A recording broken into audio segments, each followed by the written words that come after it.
Here in South Africa, we often find it difficult to understand how a president of a country can have millions of dollars in cash stuffed in his couch. But joining me today is Byron, and we'll let you know in South Africa, there's a long history of cash donations being made to the governing party of this country, notably called the ANC. So, Byron, a lot of people are saying Phala Phala, will Cyril resign? None of that actually matters. What really matters is where did the money come from and what was it meant to be used for?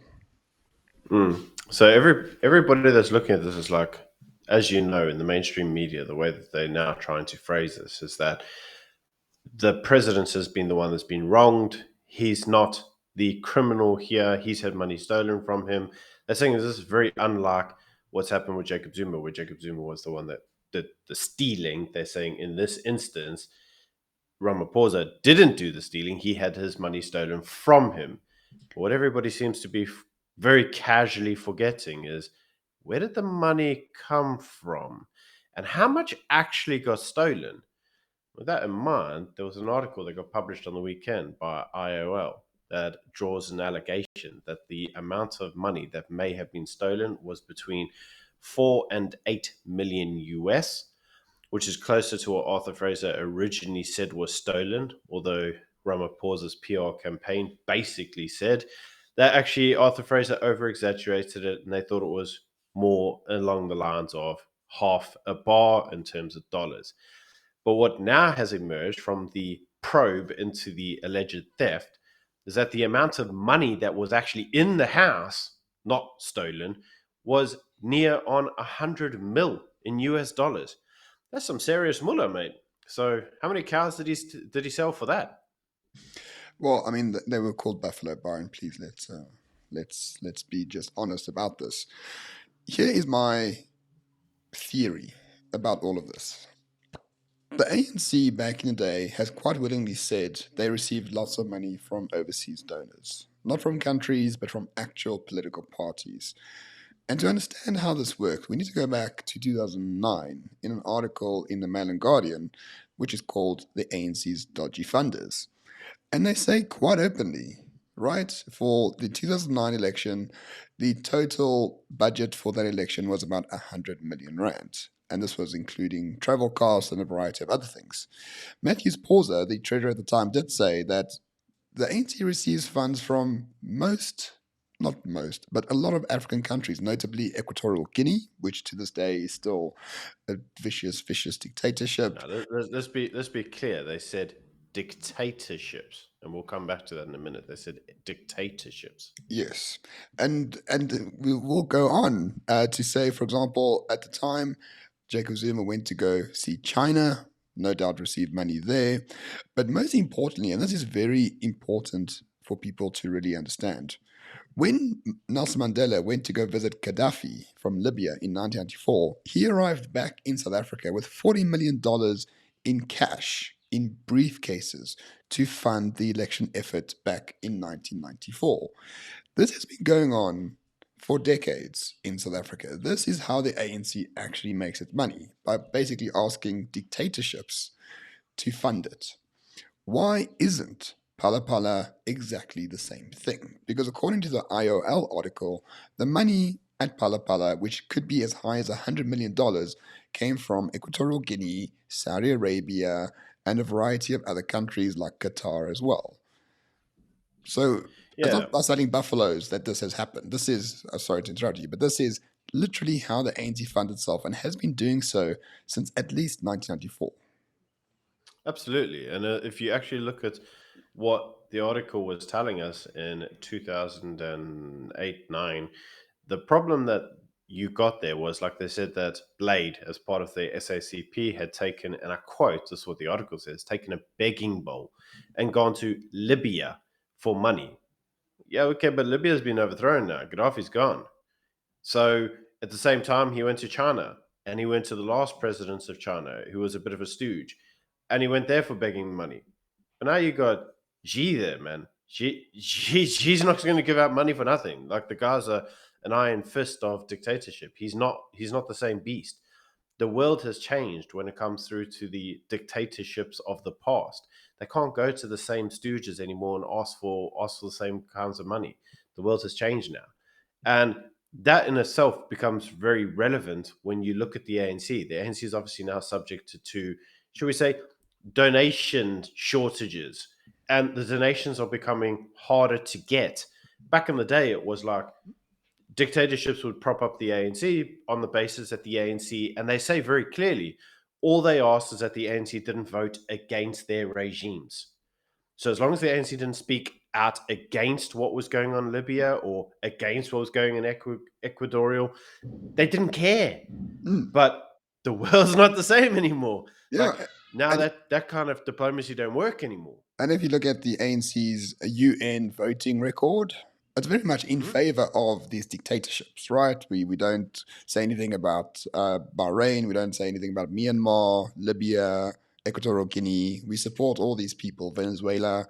In the UN, we support all of these people for the most part. And now I hope you understand why. But if we go to the IOL article published yesterday about how the Phala millions came about, basically, Arthur Fraser said that Ramaphosa's closest advisor, a guy called Benjani Chauke, was instrumental in bringing in large sums of US dollars from Saudi Arabia, Qatar, Egypt, Morocco, and Equatorial Guinea. And during the state visit of Ramaphosa to Saudi Arabia in July 2018, they made a donation of $20 million to the ANC. And another $20 million was donated, therefore making Saudi Arabia the primary fund of the ANC to the tune of $40 million. How is this not a part of the discussion around Phala Phala? I have absolutely no idea. A lot of people will say, oh, IOL, it's owned by, the RET crowd. So what? They are probably true in this regard, based on the historical evidence from the I'm actually more previous inclined founding to believe guardians. that they're true because Yeah, it's me owned too. by the RET crowd and they Me want too. to expose what's going on. You know, now if you read the article in its fullest, that we need to distinguish. We've already prepped you, as we've said, dear viewer. The reason the ANC got their money in the past was because people would ask you for voting patterns. They wanted their dictatorships or their regimes not to be criticized by the South African government. It's 2022. So if you look further on in the IOL article, it actually tells you what some of these things are for. And some of these things actually are very, very useful to understand. The first one there is Saudi Arabia. Well, what do they want for their money? Well, would you know it? They actually want an oil refinery in Richards Bay. So what you start seeing when you go through all of these allegations, and I will say that it's alleged, although I'm tending to believe it, a lot of these people want something specifically. What does Saudi Arabia want? Well, Saudi Arabia wants support against Qatar because there's disputed territory there, and they want the South African government to support the Saudi claim against territory in Qatar. Like, these aren't donations. They're what we would typically refer to as bribes. These are bribes in plain open sight to the Ramaphosa administration. These are bribes. Very much so. And now it has all been foiled by Cyril Ramaphosa's housekeeper, who told her brother to go steal the bits. And now it's all out in the open. They agree that the worst dictatorships fund them since 1994.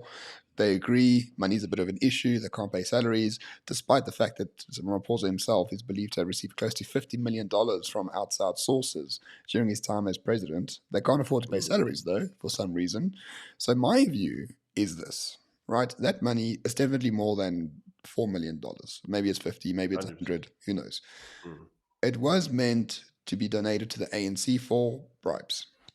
The problem is, Ramaphosa can't actually trust anyone in the ANC, so you couldn't actually mm. dispose with it in any material way. So he just thought, we'll put it in the couch, right? We'll put it in the furniture. When I come back from wherever I was, the AU meeting, I will decide how to dispose of it in a real way. But Well, no, unfortunately, the that was article foiled. actually says he had plans for it. How he was going to do it is he was going to launder it. He was going to launder it through business connections. So he says he actually was calling up people, and he does name some people, although no one really seems to know who these guys are. Maybe they're just front names. But it says that what he was going to do is he was going to give it to this Zahir, and he was going to give it to this Cole, who were business associates. They were going to say they were dubious property type deals, and he was going to launder the money. It says very clearly he had plans to launder the money. That's money laundering, mate. That's financial crime. So when they turn around going, oh, okay, well, Ramaphosa wasn't subject to, he wasn't the criminal here. He was the guy who got stolen from. Nah, nah, nah, nah, nah. This guy was the criminal. He was engaged in money laundering. Yep. Do you remember that there is actually a form of legislation out that says you can't hold foreign currency to this tune of money? He's tax evasion. That's fraud.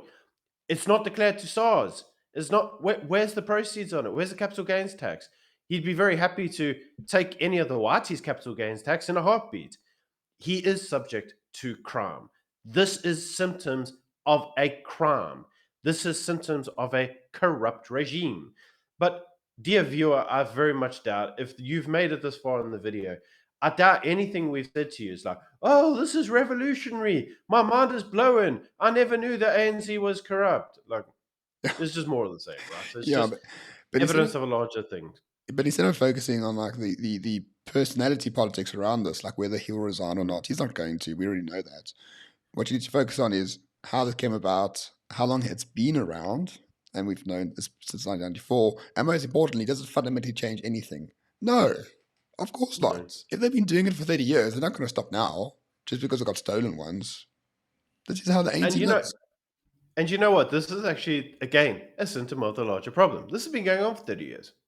So all that's happened now is they've got cocky and arrogant with it. They've just been like, it's been fine in the past. Who cares? Just put it in the couch.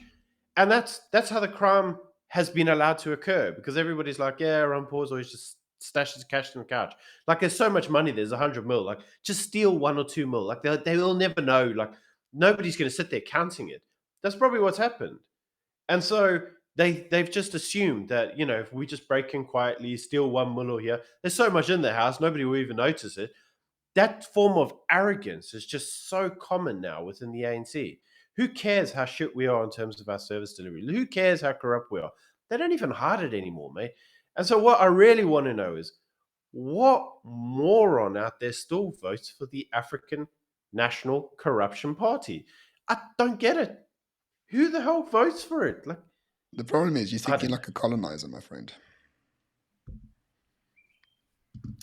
And with that, thanks for watching. With that being said, there's always that EFF guy in the comments that's like, yeah, the future's EFF. If you think the ANC's corrupt, like, man, give the EFF the ropes and the ANC will look like they were kindergarten. Like, the level of corruption will be like, wow. I mean, the only This is, difference between EFF and ANC corruption is the ANC actually get millions of dollars. The EFF gets like 30 million rand, and they get caught. VBS, anyone? yeah. I mean, this actually, though, is a problem with state control. This is exactly why, as a channel, we are deeply against the state. We do not believe in centralized control. This whole communist idea of, we should own the means of production, everything. Yeah, like whatever, man. Like name one part of the state that the communists haven't captured, stolen everything, and just left nothing more than a carcass. They're like vultures, man. They swoop down, strip the carcass of stuff, and then it's done. Like it's such a big problem with state control. This is why we cannot have state control. We need the private sector, we need individual freedom, and we need to tell the state to voetsek it. Like the state is the problem here. You get the EFF, and all they want to do is champion more state control, state control. Like the state is the problem. You can't get the people who cause the problem to fix the problem. It just doesn't happen. Yeah, Like get real. especially in Africa. Europe and America are finding out for themselves how bad the state is. So yeah, that's why we Mm. sort of trad con anarchists, I suppose. Yeah. Anyway, that's Oh, Monday. well, Tune there in you again go. tomorrow. Yeah, well, Tuesday, actually. But anyway, let us know in the comments down below. Does this actually matter where the Phala money comes from? Because I think it does. And I think IOL is completely correct in this regard. It comes from bribery from foreign nations. Thank you for watching, everyone. Cheers. Take it easy. Bye.